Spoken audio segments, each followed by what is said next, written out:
What is AC grade plywood? We like to mount our blocks and our patch panels and our equipment onto plywood and mount the plywood to the wall. So if you read the best practices that are published, it tells you that you have to use 3/4 inch AC grade plywood.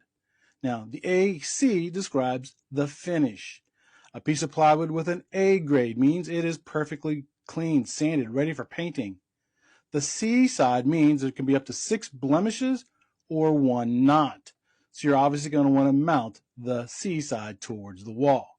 Some local authorities having jurisdiction are going to require you to use fire retardant paint, 2 coats, on that fire retardant plywood.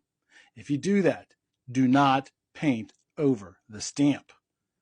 If you don't have a requirement by the AHJ telling you to put on fire retardant paint, the best practice manual will tell us that you really shouldn't use fire retardant paint on fire retardant plywood because it has a tendency to crack, flake, and fall off. Let's talk about securing that plywood to the wall. Best practices tells us that if you've got a drywall and say wood studs or metal studs that you can use, and you can hit the studs, you can use galvanized screws.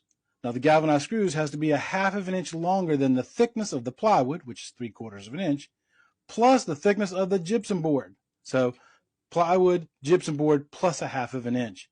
That way there's enough screw to go into the studs. If you don't think you can hit the studs, then you should put in toggle bolts with fender washers, no more than 2 feet apart, going around the perimeter of the plywood. No more than 2 feet apart, and they have to be at least 2 inches away from the edge of the plywood to get a good bite on that plywood. Now you know, knowledge is power.